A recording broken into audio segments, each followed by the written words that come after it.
Coucou les copains, je voulais faire un winter TBR, pile à lire de l'hiver un peu wishlist. Vous savez que ma relation avec les piles à lire c'est plus des wishlists, des livres qui me donnent particulièrement envie pour une certaine saison. Mais en fait je me suis rendu compte que j'en avais pas particulièrement, genre à part forcément des livres genre romances de Noël et tout. Et je me suis dit pourquoi ne pas faire tout simplement le The End of the Year book tag, parce que c'est un tag que j'aime énormément et je me suis dit que ce serait sympa de faire ça. Donc aujourd'hui je vais vous faire mon End of the Year book tag. Si jamais vous voulez le faire, je vous tag, allez-y, faites-le, dites-le moi, dites-moi que vous l'avez fait, je vais le voir, ça m'intéresse. Et donc je vous retrouve avec mon café parce que je viens de terminer de manger et que je bois mon café et avec une tasse du salon du livre de Montreuil parce que je le vis pas très bien. Je quitte pas le salon du livre de Montreuil cette année. Vraiment, genre, c'est vraiment le truc un peu qui me saoule le plus de cette année. Aussi, je bois mon café à la cuillère. Je sais que la plupart de mes potes se foutent de ma gueule que je bois mon café à la cuillère, mais personne ne jugera parce que ici on n'est pas dans le jugement. Et c'est tout. Let's go! C'est parti! La première question c'est est-ce que... Attendez, je vais un peu boire mon café déjà. En fait je sais pas comment les gens ils font pour filmer des vidéos en buvant parce que je peux pas parler quand je bois. Donc c'est cool en fait.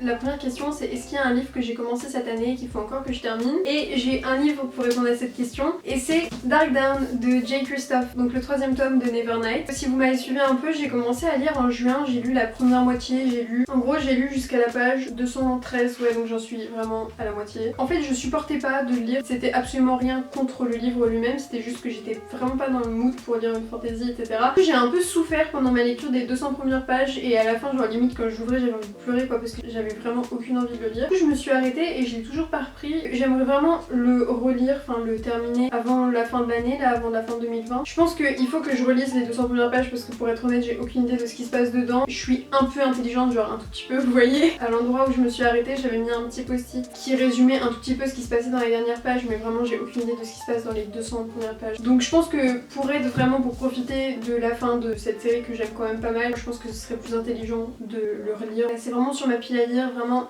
J'aimerais vraiment que ça se fasse, il faut que je le fasse. D'ailleurs si jamais vous le savez pas, parce que j'ai adoré le tome 1, même si je pense que vous le savez, le premier tome vient d'être traduit en français chez les éditions de Saxus, donc si jamais ça vous intéresse et ça vous intrigue, go for it! Je crois qu'ils ont annoncé qu'ils traduisaient le tome 2 pour 2021, donc à mon avis vous aurez un tome par an. Moi le tome 2 c'était pas mon préféré mais... Voilà, ok. Deuxième question. Est-ce que t'as un livre automnal pour faire la transition jusqu'à la fin de l'année? Bah là c'est un peu trop tard parce que j'ai l'impression pour moi là l'automne c'est terminé. Pour moi à partir du genre 5 novembre c'est bon, c'est l'hiver, c'est Noël quoi. Donc j'ai pas de livre comme ça que j'ai pas encore lu pour être dans l'automne et être à la fin de l'année. Pour moi là on est déjà à la fin de l'année, on est en novembre, genre on est mi-novembre donc oui c'est la fin de l'année. Mais en tout cas s'il y en avait un que je devais choisir mais du coup j'ai déjà lu et qui a fait cet effet pour moi, qui a fait un peu la transition jusqu'à la fin de l'année, c'était Pumpkinhead de Rainbow Rowell et Faith Erin Hicks. Et je l'ai lu le soir d'Halloween, vous l'avez peut-être vu un peu dans mon vlog que je viens de poster. Mais du coup ouais pour moi ça avait un peu cet effet de transition jusqu'à la fin de l'année, même si pour moi en octobre on est déjà à la fin de l'année. Est-ce qu'il y a une nouvelle sortie que t'attends encore? Étant donné que le jour où je filme cette vidéo nous sommes le 12 novembre, ma réponse devrait être oui. Mais attendez, 2 secondes. C'est A Sky Beyond the Storm de Sabatahir, donc du coup j'attends plus la sortie, je l'ai terminé hier soir. C'est le 4e tome de A Number in the Ashes de Sabatahir, ma saga préférée de tous les temps. Je pense que si vous me suivez vous l'avez compris. Ce tome 4 devrait sortir, normalement il va sortir le 1er décembre 2020. Sauf que je ne sais pas ce qui s'est passé. Book Depository a eu un bug à un moment. J'ai reçu celui-ci le 6 novembre. Ma réponse logique devrait être j'attends encore pour la sortie de A Sky Beyond the Storm. Mais non, parce qu'il est dans mes mains.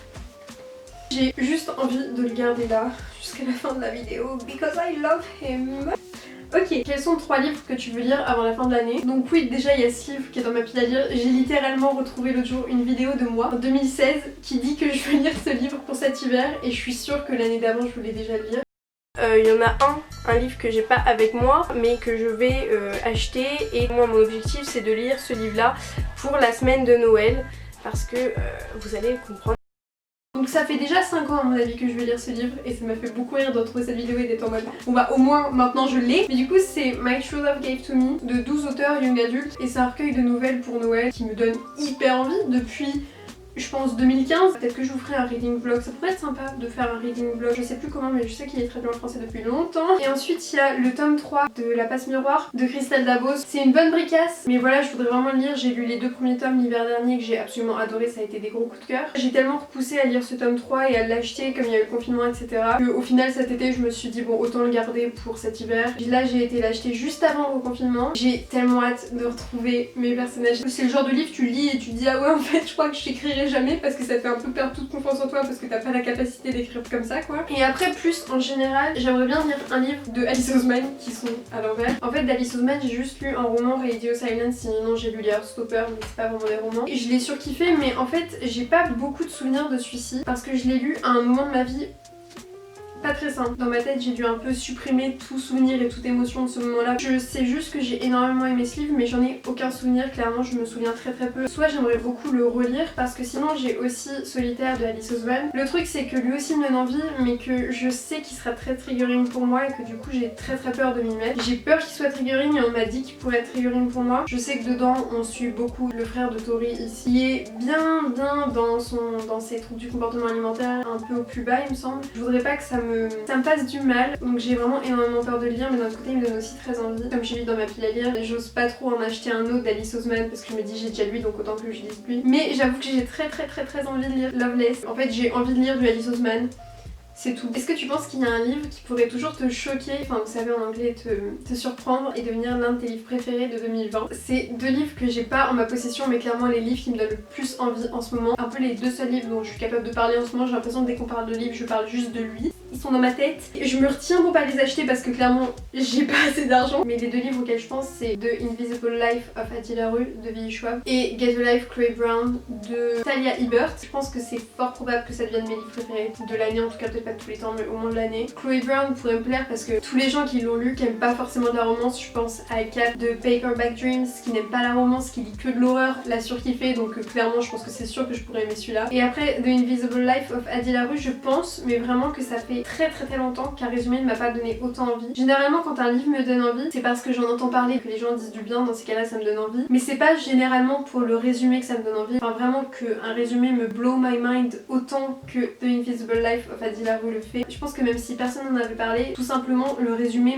me tue d'envie quoi. Parce que très fun fact, en fait quand j'étais en 5ème, j'écrivais plein d'histoires sur Wattpad, dont une qui était le même plot que The Invisible Life of Addie LaRue. C'est l'histoire de Addie LaRue en France en 1800 il me semble, un truc comme ça. Sa seule façon de rester en vie est de faire un pacte avec le diable pour être immortelle, mais en contrepartie toutes les personnes qu'elle croisera l'oublieront, donc en gros personne ne se souvient d'elle. L'histoire que j'écrivais, gardez en tête que je suis pas en train de dire que j'écrivais du V.E. Schwab, absolument pas, hein. J'écrivais des trucs de niveau 5ème sur Wattpad, donc voilà, mais en tout cas juste le plotline. C'était l'histoire d'un gars qui avait cette malédiction que personne ne se souvenait de lui, que en gros si jamais tu le croisais tu pouvais parler avec lui mais une fois que tu l'avais plus sous les yeux tu l'oubliais complètement. En gros il était oublié par tout le monde jusqu'au jour où il rencontrait une fille qui se souvenait de lui et c'est ce qui se passe dans Addie LaRue qui rencontre un garçon qui lui se souvient d'elle et donc du coup son résumé là c'est Setting Myself Up for Success. Je sais que ça va être un coup de cœur, je le sens et il me faut juste que je me le procure et que je le lise. Et après la dernière question, c'est est-ce que t'as déjà commencé à faire des plans pour tes lectures de 2021? Franchement non, enfin en fait mes plans c'est toujours les mêmes, c'est toujours de continuer mes sagas, je planifie pas mes lectures par mois et tout. Mon plan de l'année prochaine c'est de terminer mes sagas, enfin de les continuer du moins. So